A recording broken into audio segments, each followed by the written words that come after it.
founder of Masterclass. Again, a lot of success. Day one, super nervous, spent under 100 grand on acquiring new customers. And he's going, oh my gosh, if this is 10 times what our average is going to be, we're screwed. But turns out day two was the same as day one. Turned out to be that's the average per day, not 10 times what the average would be. So worked out really, really well. Team of 64, $53 million raised, focused on finding the world's top professionals in any really industry, producing them. Currently 8 new releases this year, on track to do 16. They're about doubling class production year over year. Again, focused on helping the masses learn, all going back to his grandmother's story and being denied from all these locations when she was trying to get a great education. This is The Top, where I interview entrepreneurs who are number 1 or number 2 in their industry in terms of revenue or customer base.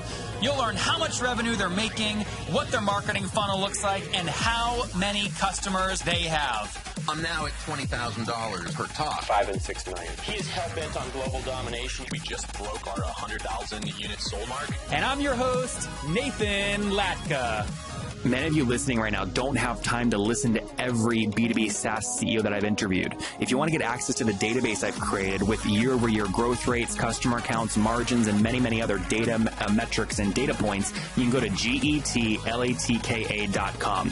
Here's the thing, though. That database, I keep it to myself. It's so freaking valuable. And to preserve the quality of the data and make sure that the people that have access to it have a true advantage, I'm only letting 10 companies on each month. So we're full this month, but you can go to getlatka.com to get on the waiting list for next month. And look, there's big people on the waiting list. I mean, the biggest VCs you've ever heard of. You've probably heard of them. They're big, private equity, billions and billions under management. So it's an impressive waiting list. Go get on now at getlatka.com. This is episode 777. Coming up tomorrow morning, you'll learn from Dave Kellogg. His SaaS company has raised $80 million, and he left Salesforce to bring finance departments to the cloud with his company, Host Analytics. Hello, everyone. My guest today is David Rogier. He's the CEO of Masterclass, where he leads the company's vision of redefining digital learning by leveraging the expertise of world-class experts with a cutting-edge technology platform. David created Masterclass after seeing how the online education space was offering low-quality content and taking unfair advantage of students. David, are you ready to take us to the top? I'm ready. All right, so I have one question for you. I'm going through my Facebook feed this morning, and I see Christina Aguilera killing it. She's teaching us how I can sing like her and be a diva. Can you sing like Christina Aguilera? I cannot. I cannot at all. However, I can appreciate her a whole lot more now. Yep. So this is obviously, guys, an ad I saw for Masterclass promoting the recent Christina Aguilera deal they did. Why? Well, David, let me take a step back because I've already studied this, so I take for granted that other people might not know what Masterclass does. What is Masterclass, and how do you make money? We offer classes from the absolute best in the world. They are online classes with a bunch of it is pre-recorded, and then there also is a live portion of it. Every class costs the exact same at $90. Got it. Okay, so every class is the same no matter what, and it's not subscription, right? It's kind of pay as you go as the student wants to learn. They just choose what they want. They choose what they want, and they have access forever to it. Okay, very cool. So walk me through kind of like why you did this, because this space is crowded, right? I mean, we've got like Udemy, I don't know how you say the name, whatever. Udemy, Creative Live. I'm sure there's others. LinkedIn bought the platform. They're kind of getting into this now. Why do this? Yeah, Linda. Yeah. Okay, it started, so I actually was working for a VC fund here in the Bay Area. I was a tech investor, and I missed building stuff. And I actually went to the head of the fund I was working at, and I was like, "Hey, thanks so much, but Which I want to fund? Start to build something." I worked for the guy who ran the fund. His name is Michael Deering at Michael Deering is probably like one of the best seed investors in the Valley. He might be a genius. Mm-hmm. He's way smarter than I am. So I went to Michael. I was like, "Hey, thanks so much. I want to go start something. I do not know what." And Michael wrote me a check for about $500,000 and told me to go think of an idea. which was really nice of him, and I did not want to mess that up. So I thought long and hard about what is it I want to do. I did lots of tests, I did polls, I built fake websites, and what I kept back to was what I learned from my grandmother. My grandmother helped raise me. She was raised in Poland. While she was on a vacation at the age of like 18, the Nazis invade Poland. They take everything she had. They also kill her. They kill her father, and she flees the United States. She gets a job in a factory, and while in a factory, she applies to medical school, to over 50 schools. She gets a no from every single one of them. This is your grandmother, right? Working in the factory. This is my grandmother. She applies again to all 50 schools. She got a no from every single one. She starts calling the deans of admissions and starts saying, "Why? How come I'm not get? How come I keep get it? How come I keep hearing no?" They all hang up on the phone with her except for one, who says that you have 3 strikes against you. You are a woman. You are a foreigner, and you're Jewish. She applies again the next year. She finally gets into one, becomes a doctor, and builds a big practice. And I remember the first time she told me the story, and I'm just like staring at her, right? I'm like 8 years old, like this is so heavy stuff to hear, and I'm just like staring at her, and she's like, "David, the point I'm trying to make to you is that education's the only thing that education's the only thing that someone can't take away from you," and that kind of came rushing back into my head, and wanted to build something that other people can't take from other people. And so that was like the impetus to go dive into education. And then we started seeing trends, and we started seeing, okay, how come I'm not taking online classes, right? I love to learn. How come I don't finish them, right? And if you look at most online classes, they are a webcam in the back of a classroom. And what if you could actually make it so it's built for the web? And then you keep pushing on it, and you're like, okay, well, if we're gonna have like really high quality classes, you want the best in the world to teach. And oh my God, what if you could go back in time and take a class from the Wright brothers? How neat would that be? Even though 80% would be wrong, it'd still be really neat. And we kind of combined all those things, and we came up with Masterclass. So what is what year did you launch this in? Was this about 4 or 5 years ago?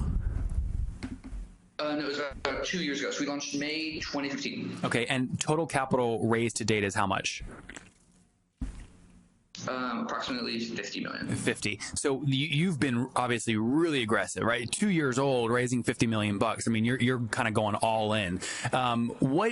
In terms of why you raised that capital, is that really a lot of that going towards team, or is a lot of it going towards what you have to spend to get a new $90 customer, or is it going towards paying Christina Aguilera and these heavyweights you have to actually come on your platform?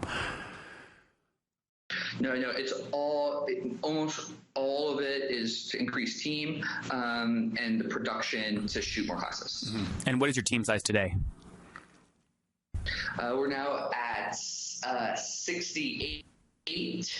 And by the end of the year, we'll be at over 100. That's great. Now, take me back to year one. This is always a fun question, right? So I guess it would have been 2015, 2016. How many folks took one of your classes in just your year one? That's a great question. No, that's also a stat that we do not share. But that was a great question. I'll tell you. Well, how embarrassing was it? How low was it? I think our first year was not embarrassing low. I think in part why we were able to raise capital in the amount we have is because of the traction we've seen. I don't know if this is going to kind of answer to where you're going. I remember the first day we had sales, and I was horrified because I thought first day of sales, we're getting all this press, we're going to have a huge amount of sales, and then it'll be 10x how much you're going to have on the second day, right? And so I saw our sales first day, and I was like, I was terrified. I was like, oh my God, if that is 10x or like our average, we are screwed. This is never going to work. And wait, why? I'm not following that, David. Why? Oh, sorry. Why? Yeah, so I'm going to make this number up so that you can give a better example. Let's say day one, you got 100 sales. You didn't like that. I don't understand why. Oh, I didn't like that because I figured that the day one number was going to be 10x what like our day two number was going to be. Oh, I see. So if we had 100 on the first day, I'm like, okay, well that's okay if we keep having that every day. But if we have 10 every day, we are screwed. Yeah. Yeah. So I actually went home after the first day. I know this is going to sound really, I don't know. Just give it to me. I actually went home and I actually cried. I actually cried because I was like, I've been working on this for so long, got all these people behind it. I think this is awesome. And like, if this is our best day for a year, we are screwed. Yeah. So you were embarrassed. You were embarrassed. Let me just wrap that up. You were embarrassed. You were scared, worried, nervous, embarrassed, whatever on first day sales because it was so low. And you're about to tell us the story of how that turned around or why that turned around. Yes. Well, so I come to the office on day two, and I go to one of the first marketing people we ever employed. His name is Reid Benson. He's fantastic. He is from Netflix and runs our paid marketing and growth. And he comes in, and I go to see him. It's our day. It's our second day. It's a Thursday, and I'm like, Reid, like I'm really scared. He's like, I'm not at all. And I was like, wait, Reid, why? He's like, this is going to be huge. And I was like, wait, Reid, how can you tell? We just had like sales on the first day, which was like, if we keep that, we are, I mean, if that's our best day, we're in a really bad spot. He's like, look at these CACs. These CACs are amazingly low. What is amazingly low? Like in the low dollars or $10 or 1/3 of the lifetime value of $90? I mean, what's a low CAC in this space? Yeah, I mean, like, I'm trying to remember what they were on day two. It made it so that when somebody buys a class, we are able to make money on the first. Right. So immediate payback period. So less than $90 to spend. Okay. Yeah. And do you mind me? I mean, on that first day, what were people actually buying? Did you only have one course up, or did you seed the launch with 5? Had 3 classes up. What were they? Dustin Hoffman. Okay. James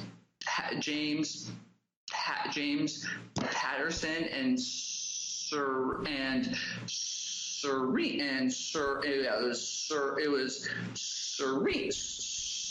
Williams. So those 3: James Patterson, Dustin Hoffman, and Serena Williams. And did you see consistent CACs across different subject matter, or were the tennis customers way cheaper to get than the other ones?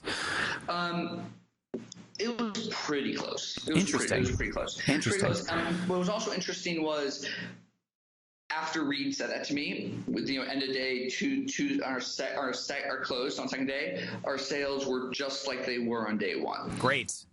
And the third day was just like day one, and the fourth day was just like. And so you're like, okay. What I thought was the peak is our average. Yeah. And as soon as you see that, you're like, this is going to work. And what did you spend on day one in terms of total paid spend? Are we talking like 10,000 or 100,000 or $1 million? I honestly don't remember. This was 2 years ago. Just give me a huge scale. I'm just curious. Yeah. Less than what? Less than 100,000. Okay, less than 100,000. Cool. And then, so you obviously have team. You have those 3 courses out. You've got the obviously sales coming in. You spent less than $100,000. And was that all via like Facebook, Google? Where was your CAC kind of being spent?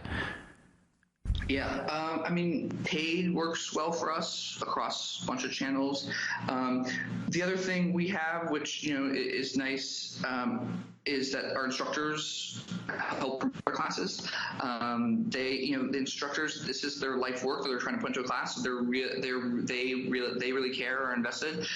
So they, do press. So they not only interviews, but they go on talk shows. They also tweet and post. And then we're lucky, and the team has worked really hard, that the classes are good and people like the classes. And so then word spreads. What do you pay someone like Christina Aguilera to carve time out of her busy schedule to do this with you? We don't talk about that. It's a great question. We don't talk about it. But I'm going to be very honest. The instructors want to earn a lot of money. There are tons of options for them to go do. The instructors are teaching and doing this because they actually want to teach. Well, see, the reason I ask that is I know for a fact Serena Williams hates teaching. Like I like for a fact, because I know people very, very close to her. So what I'm curious is, when you find an instructor that is a huge name that will drive sales, but doesn't enjoy or like teaching, how do you structure it so it's still engaging for them and they stay like totally in it? There has to be a huge incentive. I'm guessing there has to be a huge incentive there to overcome that. I mean, I think any of these instructors, if somebody doesn't like to teach and they're going to work with us, it's not because they don't like to teach. It's maybe they've had a bad experience. There's something in the past where they've taught and it did not go well, or it did not go how they wanted it to go. But these classes, it is them deciding how they want to share their own craft. And so that they have complete control and they get to decide. And so as a result, the instructors are super engaged and give extra time and do much more than they ever have to. I'll give you an example. With her, for example, I mean, she had people in her class upload clips of them playing, and she sat at home, watched it, and gave notes to people inside her class. She does that for every customer that signs up? It is not for every customer. How she does it, because we have, because scale is, she picks, she looks at a bunch of them. She's like, okay, who are the ones that I'm seeing people are making the same mistakes, and let me pick that as an example to discuss. Almost the same when we are in school, right? And a professor chooses one essay or 5 essays to discuss in front of the whole class. Yep, that makes good sense. So you won't talk about how much you pay each instructor, but from a format perspective, can you help me understand the general skeletal structure? Is it there's some kind of payment and then some kind of rev share and then they agree to market? What's the general structure of how those relationships work? I mean, the most we can say is that we are partners with them on the classes, but that. Yeah, and we share in success with them on it. Got it. So there's a rev share, and then maybe it's obviously a negotiation one-on-one with every person because they all have different agents and it's unique. But your partners, there's some upside if they promote it, they get some cut going forward. Is that accurate?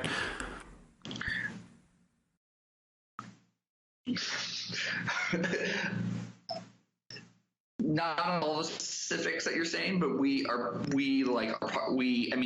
share in the success of the class with us. Is the reason you can't kind of give a blanket answer because each negotiation is different depending on the circumstance?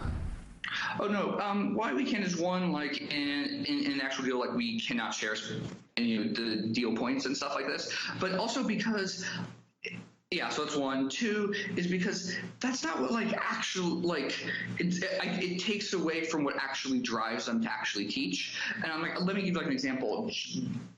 James Patterson, the author, it was reported in Forbes or something. I think last year from book sales, he made close to the number is close to over $100 million in what he took home from book sales.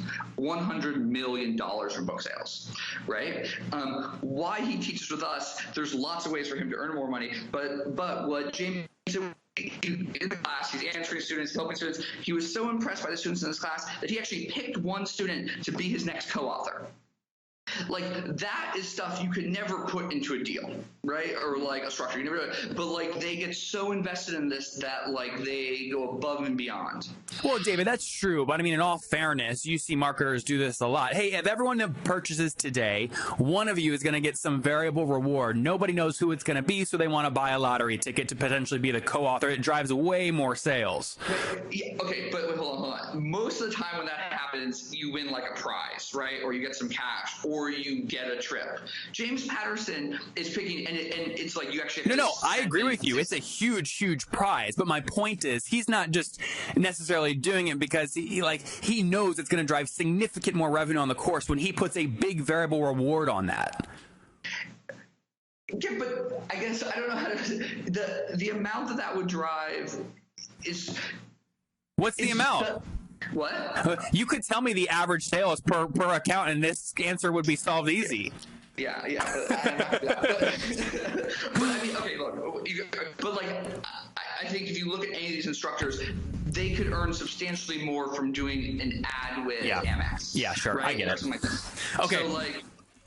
And you have to remember, like, he's doing, this is his life's work that he's bringing on somebody to work with. He's not going to do that to drive X% increase in sales, right? He's doing that because he thinks, oh my God, this person's really good. I can make great books and I can keep working with them. I mean, but like, for example, let's say Linda or LinkedIn took the model you're doing. If someone got a pitch from you versus Serena Williams got a pitch from you versus LinkedIn, I mean, I assume LinkedIn's better known than you. Why would they pick you over LinkedIn? My point is there's got to be a huge part of your cost structure that is tied to incentivizing these instructors.